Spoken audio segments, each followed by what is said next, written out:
Sir, ಈಗ 40 ವರ್ಷ ಆದಮೇಲೆ ಚಾಲೀಸ್ ಬರುತ್ತೆ ಅಂತ ಹೇಳ್ತಾರೆ. ಎಷ್ಟೋ ಜನ 40 ವರ್ಷ ಬಂದರೂ ಕೂಡ ಕನ್ನಡಕ ಡಾಕ್ಟರ್ ಹತ್ರ ಹೋಗಲ್ಲ, ಕನ್ನಡಕ ಬಳಸಲ್ಲ. ಇದರಿಂದ ಆಗುವ ಅನಾಹುತ ಏನು ಸರ್? ಇದರಲ್ಲಿ ಏನು ಸಮಸ್ಯೆ ಆಗ್ತದೆ, 40 ವರ್ಷದಂಥ ಚಾಳೀಸು ಸಾಮಾನ್ಯ ಒಂದು 90-95% ಜನರಿಗೆ ಬರ್ತದೆ. ಆಗ ಬಳಸದಿದ್ದರೆ ಏನಾಗುತ್ತೆ ಅಂದರೆ ನಿಮಗೆ ಸ್ಪಷ್ಟವಾದ ದೃಷ್ಟಿ ಇದಾಗೋದಿಲ್ಲ. ಅವಾಗ ಕಷ್ಟಪಟ್ಟು ಹೀಗೆ ದೂರ ಇಟ್ಟು ನೋಡೋದು, ಕಣ್ಣನ್ನು ಸ್ಕ್ವೀಸ್ ಮಾಡಿ, ಕಣ್ಣನ್ನು ಹೀಗೆ ಮಾಡಿ ನೋಡೋದು, ಹೀಗೆಲ್ಲ ಮಾಡಿದ ಮೇಲೆ ಕಣ್ಣಿನ ಮೇಲೆ ಒತ್ತಡ ಬೀಳ್ತದೆ, ಕಣ್ಣಿಗೆ ನೋವು ಬರ್ತದೆ, ತಲೆನೋವು ಬರ್ತದೆ. ಜೊತೆಗೆ ಏನಾಗುತ್ತೆ ಅಂದರೆ ಅಂಥವರು ಓದೋದನ್ನು ಬರೆಯುವುದನ್ನು ಮತ್ತು ಹತ್ತಿರ ಕೆಲಸ ಮಾಡೋದನ್ನು ಮುಂದೆ ಹಾಕ್ತಾ ಬರ್ತಾರೆ, ಅವಾಯ್ಡ್ ಮಾಡ್ತಾರೆ, ತಪ್ಪಿಸ್ತಾ ಹೋಗ್ತಾರೆ. ಯಾಕೆಂದರೆ ಅವರು ದೇ ನಾಟ್ ಕಂಫರ್ಟಬಲ್ ಇದ್ದಾರೆ. ಇದು ತುಂಬ ಒಳ್ಳೆಯದಲ್ಲ. ಮತ್ತು ಹಾಗಾಗಿ ಅವರಿಗೆ ಹೆಚ್ಚಿನ ಹೊತ್ತು ಯಾವುದೇ ಓದುವ ಅಥವಾ ಬರೆಯುವ ಕಂಪ್ಯೂಟರ್ ಮೊಬೈಲ್ ಕೆಲಸ ಮಾಡಲಿಕ್ಕೆ ಆಗೋದಿಲ್ಲ.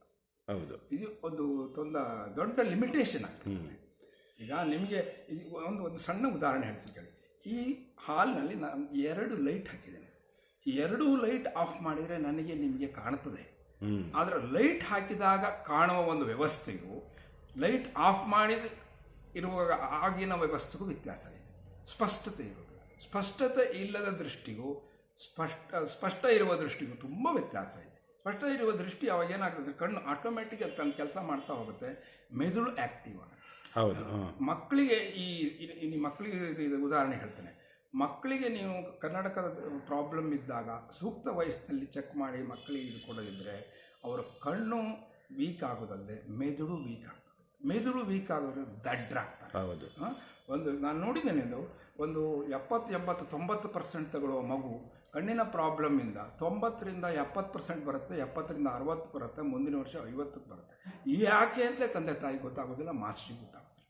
ಆವಾಗ ಅವರು ಕಣ್ಣು ನೋವು ಬೇರೆ ಸಮಸ್ಯೆ ಇದೆ ಅಂತ ನಮ್ಮ ಹತ್ರ ಬಂದಾಗ ನಾವು ಹೇಳಿದಾಗ ಇಮ್ಮಿಡಿಯೇಟ್ಲಿ 50% ಮತ್ತು 90ಕ್ಕೆ ಹೋಗುತ್ತೆ. ಸೊ ಇದು ತುಂಬ ಇಂಪಾರ್ಟೆಂಟ್. ಮೆದುಳಿಗೂ ಮತ್ತು ಕಣ್ಣಿಗೂ ನೇರವಾದ ಸಂಬಂಧ. ಯಾಕೆಂದರೆ ಸೂಕ್ಷ್ಮವಾಗಿ ಗ್ರಹಿಸುವ ಒಂದು ಅಂಗ ಇದು. ಹಾಗಾಗಿ ಅದು ಬೇಕಾಗ್ತದೆ. ಸರ್, ಈಗ ಪ್ರತಿದಿನ ಒಬ್ಬ ವ್ಯಕ್ತಿ ಬೆಳಗ್ಗೆ ರಾತ್ರಿ ಮಲಗ್ತಾನೆ, ಬೆಳಗ್ಗೆ ಹೇಳ್ತಾನೆ. ಸೊ ಕಣ್ಣಿನ ಎಕ್ಸಸೈಸ್ ಅನ್ನೋದು ಏನಾದ್ರು ಇದೆಯಾ ಸರ್ ಪ್ರತಿಯೊಬ್ಬ ವ್ಯಕ್ತಿಗೆ? ಅದು ಹೇಳಲಿಕ್ಕೆ ಏನಾದ್ರು ಇದೆಯಾ? ಕಣ್ಣಿನ ಎಕ್ಸರ್ಸೈಸ್ ಆಸೆಟ್ ಯಾರೋ ನಿಯಮಿತವಾಗಿ ಮಾಡಬೇಕು ಅಂತಿಲ್ಲ. ಕಣ್ಣಿನ ಕೆಲವರು ಇನ್ನು ಆಯುರ್ವೇದದಲ್ಲಿ ಕನ್ನಡಕವನ್ನು ತೆಗೆಯಲಿಕ್ಕೆ ಕೆಲವು ಎಕ್ಸರ್ಸೈಸ್ ಅಂತ ಹೇಳ್ತಾರೆ. ಆದರೆ ಅದು ಯಾವುದೂ ಸೈಂಟಿಫಿಕಲಿ ವೈಜ್ಞಾನಿಕವಾಗಿ ಪ್ರೂವ್ ಆಗಿಲ್ಲ. ಹಾಗಾಗಿ ಕಣ್ಣಿನ ಎಕ್ಸರ್ಸೈಸನ್ನು ನಾವು ಕೆಲವು ಮಕ್ಕಳಿಗೆ ಕಣ್ಣಿನ ಕೆಲವು ಸಮಸ್ಯೆಗಳಿದ್ದಾಗ ಹೇಳಿಕೊಡ್ತೇವೆ. ಅಂದರೆ ಕೆಲವು ಮಕ್ಕಳಿಗೆ ಕಣ್ಣನ್ನು ಆಚೆ ಈಚೆ ಅಲುಗಾಡಿಸೋ ತೊಂದರೆ ಇರುತ್ತೆ, ಮುಂದೆ ಹಿಂದೆ ತರುವಾಗ ಸ್ವಲ್ಪ ತೊಂದರೆ ಇರುತ್ತೆ, ಎಡಗಣ್ಣು ಬಲಗಣ್ಣು ವ್ಯತ್ಯಾಸ ಇರುತ್ತೆ. ಇದನ್ನು ಸರಿ ಮಾಡಲಿಕ್ಕೆ ಕೆಲವು ಎಕ್ಸರ್ಸೈಸನ್ನ ಅಂತ ಹೇಳ್ಕೊಡ್ತೀವಿ. ಸರ್, ಈಗ ಈ ಹೊತ್ತಿಗೆ ಕಣ್ಣಿನ ವೈದ್ಯಕೀಯ ವಿಭಾಗದಲ್ಲಿ, ಕಣ್ಣಿನ ವಿಭಾಗದಲ್ಲಿ ಆಧುನಿಕಗೊಂಡಿರುವ ವಿಚಾರಗಳು ಯಾವುದು ಸರ್? ಬೇಕಾದಷ್ಟಿದೆ ಆಧುನಿಕ ವಿಚಾರಗಳಂದರೆ. ಈಗ ಒಂದು ಉದಾಹರಣೆ, ಈಗ ಕನ್ನಡಕಗಳನ್ನು ನಾವೆಲ್ಲ ಹಾಕ್ತಾ ಇದ್ದೀವಿ. ನಾವು ಚಾಳಿಸಿ ಕನ್ನಡಕ ಹಾಕ್ತೀವಿ. ಇನ್ನು ನೀವು ನೋಡಿರ್ಬೋದು, ಶಾಲೆಯಲ್ಲಿ ಹೋದರೆ ಕೆಲವು ಮಕ್ಕಳು ತುಂಬ ದಪ್ಪ ಕನ್ನಡಕ ಹಾಕ್ತಾರೆ, -4, -5, -6. ಅವ್ರಿಗೆ ಹುಟ್ಟಿತಾನೆ 3 ವರ್ಷ 4 ವರ್ಷ 5 ವರ್ಷ ಮಕ್ಕಳಿಗೆ ಬಂದ್ಬಿಡ್ತದೆ. ಅದಿಲ್ಲ ಇದ್ರೆ ಅವ್ರಿಗೆ ಸ್ಪಷ್ಟವಾಗಿ ಕಾಣೋದಿಲ್ಲ. ಸೊ ಅಂಥ ಮಕ್ಕಳು 17-18 ವರ್ಷ ಆದ ನಂತರ ಕನ್ನಡಕದಿಂದ ಮುಕ್ತಿ, ಅಂದರೆ ಕನ್ನಡಕವಿಲ್ಲದೆ ಅವರಿಗೆ ದೃಷ್ಟಿ ಮಾಡಲಿಕ್ಕೆ ಈಗ ಇತ್ತೀಚೆಗೆ ಲ್ಯಾಸಿಕ್ ಸರ್ಜರಿ ಬಂದಿದೆ.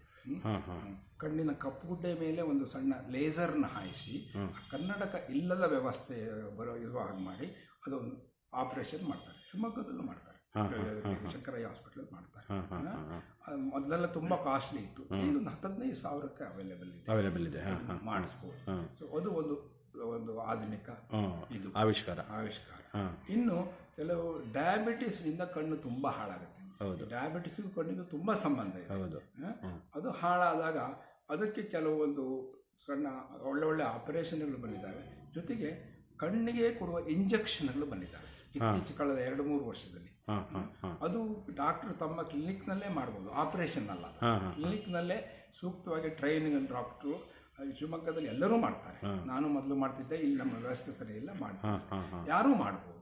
ಅದು ತುಂಬ ಒಳ್ಳೆ ರಿಸಲ್ಟ್ಸ್ ಕೊಡ್ತದೆ.